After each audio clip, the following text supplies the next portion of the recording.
Sejam todos bem-vindos a mais uma aula remota de física do terceiro ano com o professor Rodrigo Lopes. Hoje estaremos dando início a um novo conteúdo. O nosso conteúdo de hoje será força e campo elétrico.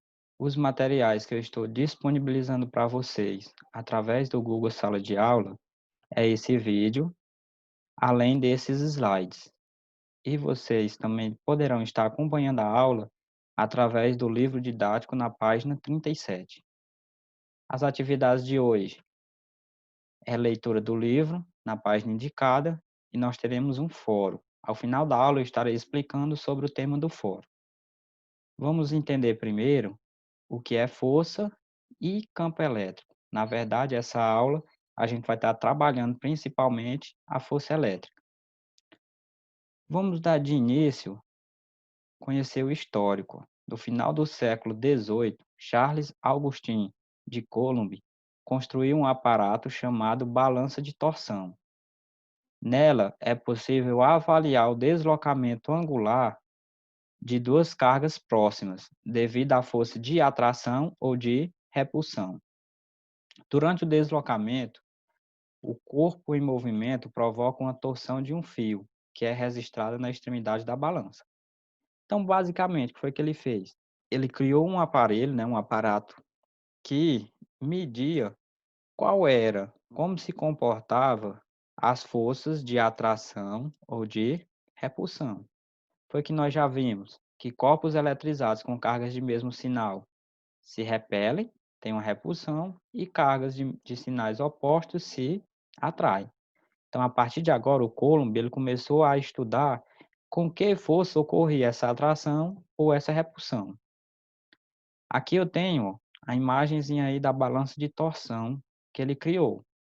Está essa mesma imagem no livro de vocês, e eu vou estar colocando aqui uma indicação de vídeo, se eu não me engano, aparece nesse canto aqui da tela, ó, nesse canto aqui, no caso, deixa eu ver se eu aponto aqui, vai aparecer um link que demonstra essa balança de torção funcionando. Então fica aí como indicação de material para vocês. Quem tiver a curiosidade, dá uma olhada lá. Então, basicamente, o que era que ela fazia? Media com que fosse acontecer a repulsão ou atração. Em seus experimentos com cargas elétricas de mesma natureza, Coulomb concluiu que essas cargas estão sujeitas a uma força F, ou seja, ele chamou essa força de força F. Foi que ele viu ainda. Pela lei da ação e reação, as forças que atuam sobre ambas as cargas são de mesmo módulo, ou seja, elas têm a mesma intensidade, possuem a mesma direção e com sentido que irá variar conforme os sinais de cada carga. Serão de sentidos opostos se as cargas forem de sinais iguais e serão de mesmo sentido se as cargas forem de sinais contrários. Nós vamos já poder observar aqui na ilustração. Posteriormente, Coulomb concluiu também que a intensidade da força era diretamente proporcional ao produto do módulo das cargas Q1 e Q2, e inversamente proporcional ao quadrado da distância d que os separa. Coulomb concluiu ainda o quê? Que a força ela é diretamente proporcional às cargas, ou seja, quanto maiores forem as cargas, maior será quem? A força. E ela é inversamente proporcional ao quadrado da distância que os separa, ou seja, quanto maior a distância, menor será a força. Por exemplo, se eu colocasse aqui duas esferas carregadas nessa distância e colocasse aqui diferente essas outras duas, nesse primeiro caso a força seria maior porque elas estão mais próximas, do que no segundo caso porque elas estão mais distantes. Ou seja, quanto mais eu afasto uma carga da outra, menor vai ser a força de atração ou de repulsão entre elas. Vamos observar como isso ocorre. Nesse caso aqui, ó, eu tenho aqui a carga Q1 e eu tenho aqui a carga Q2. Elas estão, ó, a uma distância D. que é que nós sabemos ainda? A carga Q1 está eletrizada como positiva e a carga Q2 negativa. Se elas têm sinais iguais, eu tenho atração ou repulsão? A força aqui vai ser de quê? De repulsão. Ou seja, ó, a força vai estar ó, orientada para cá. Aqui eu tenho uma força ó, que está agindo sobre as cargas. Essas forças elas têm a mesma intensidade, o mesmo módulo, mas estão em sentidos ó, opostos. Observando? Porque as cargas têm mesmo sinal. Nesse caso, eu tenho força de repulsão. Nesse outro exemplo, novamente eu tenho carga Q1 e Q2 e uma certa distância, né, ó, entre elas. As cargas nesse caso, as duas são negativas. Se eu tenho duas cargas negativas, a força também é de quê? Novamente, ela é de repulsão. Cargas de sinais iguais se repelem. Eu tenho também a força, ó, é como se a força estivesse fazendo com que essas cargas se distanciem. Ela tem uma força de repulsão, elas estão se repelindo, elas estão tentando se distanciar mais uma das outras. Nesses dois primeiros exemplos aqui, nessas duas primeiras ilustrações, eu tenho cargas de sinais iguais. Sempre que eu tenho cargas de sinais iguais, a força é de repulsão. Nesse terceiro, observe agora o seguinte, ó.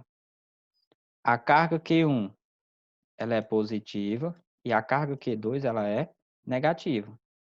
Agora nós vamos ter uma força de quê? Muito bem. Se tenho sinais diferentes, eu tenho uma força de atração. Observem agora a direção das setas aqui da força, ó. Elas estão se aproximando uma da outra. Deu para entender a diferença? Quando eu tenho duas cargas com sinais iguais, ó, as setas estão para fora, porque elas estão se repelindo. Então, eu tenho uma força de repulsão. Se eu tenho cargas de sinais diferentes, eu tenho uma força de atração. Elas vão, ó, ter uma força tentando juntar as duas, em vez de afastar. Segundo essa relação, Coulomb estabeleceu experimentalmente, podemos observar que a intensidade da força elétrica aumenta para valores de cargas maiores e diminui com o aumento da distância. Ou seja, quanto maior eu tenho as cargas, maior é a força.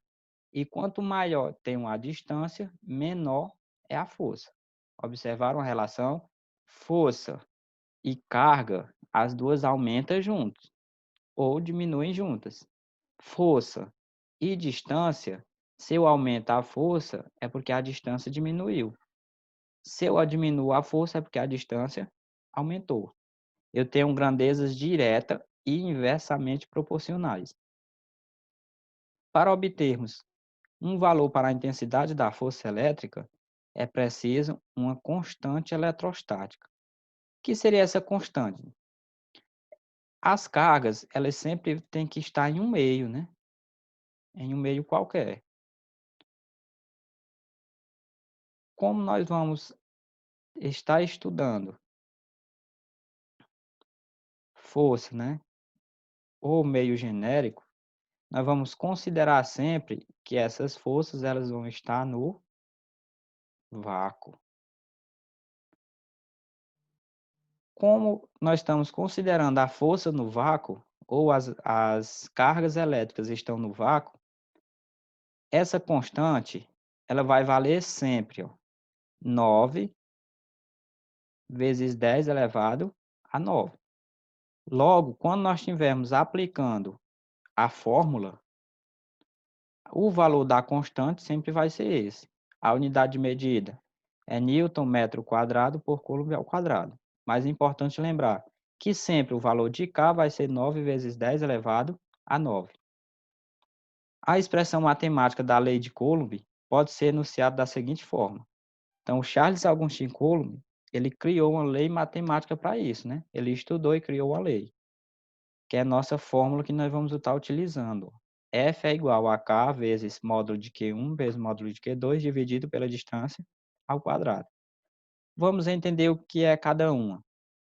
O F é a intensidade da força. Lembrando, essa força ela pode ser de atração. Quando é que é força de atração? quando os sinais das cargas são diferentes. Ou ela pode ser uma força de repulsão. Quando é que isso acontece? Quando os sinais das cargas forem iguais. O K é a nossa constante eletrostática, que sempre vai valer quem? 9 vezes 10 elevado a 9. Fixem isso aí. Sempre vai ter o mesmo valor. O Q1 é o módulo da carga Q1. Lembrando, não importa se a carga seja positiva ou negativa, aqui nós vamos estar utilizando o módulo, ou seja, vamos estar utilizando o valor da carga sem o sinal. E o Q2 vai ser o módulo da carga Q2, nós sempre vamos estar trabalhando com duas cargas. O D vai ser a distância. Na nossa fórmula, a distância vai estar ao quadrado. Pausem o vídeo e é importante que vocês notem essa fórmula e o que cada um significa. Façam isso. Dando continuidade aqui, é importante que nós conhecemos também quais são as unidades de medida, não é isso? Primeira unidade de medida, a intensidade da força, quando nós estivermos calculando, vai ser em Newton, representado pela letra N. Então, nós podemos, na hora de uma fórmula, nós encontramos F é igual a 10. Então, 10 o quê? 10 newton. A constante eu trouxe aqui a unidade de medida, mas além da unidade de medida, nós já podemos dizer o seguinte, que essa constante, ela sempre vai valer quanto? 9 vezes 10 elevado a 9, em todas as questões. A unidade dela é Newton metro quadrado por Coulomb quadrado. Nós nunca vamos estar precisando lembrar disso, mas é sempre bom saber, né? As cargas, importante isso aqui, ó. As cargas Q1 e Q2, elas devem estar em quê? Em Coulomb. Então, vai valer o mesmo que a gente já vinha trabalhando, vocês lembram? Por exemplo, se uma questão vem 2 microcoulomb, nós temos que estar transformando isso aqui em coulomb. O micro vale quem? 10 elevado a menos 6. Então, 2 microcoulomb, quando eu fosse colocar na fórmula, era 2 vezes 10 elevado a menos 6, porque as cargas sempre devem estar em coulomb. A distância sempre vai estar em metros. Quando nós estivermos trabalhando resolução de exemplos, eu vou estar passando para vocês uma estratégiazinha para entendermos ou para transformarmos mais rapidamente centímetro em metros, mas vamos deixar para na hora da resolução. Nessa aula, o que é que eu quero? Que vocês entendam que a força ela é diretamente proporcional às cargas, Q1 e Q2, ou seja, quanto maior for a carga, maior vai ser a força. E ela é inversamente proporcional à distância. Quanto maior a distância, menor será a força. E essa força, lembrando, gente, pode ser de atração ou pode ser de repulsão. Nossa aula vai ficando por aqui, vai finalizando aqui. Peço ainda que vocês leiam atentamente a página 37 do nosso livro de física. Façam suas anotações dos pontos importantes, vocês já devem ter feito algum aqui sobre o vídeo. E lá no Google Sala de Aula, eu estarei deixando um fórum aberto para vocês comentarem o entendimento de vocês sobre o conteúdo abordado na aula. Vocês vão estar colocando lá, eu entendi os conceitos de carga elétrica, quanto maior carga, menor força, quanto maior a carga, maior a força pode ser de atração ou repulsão. Eu quero ver o entendimento de vocês lá no Google. Lembrando, essa participação no fórum, ela também conta com uma presença. Então, apesar de você pode ter assistido a aula e não comentou, então não tem como eu saber se você participou realmente da aula. Logo, lá no fórum, lá no Google, sala de aula, a resposta do fórum contará como presença. Bons estudos e até a próxima.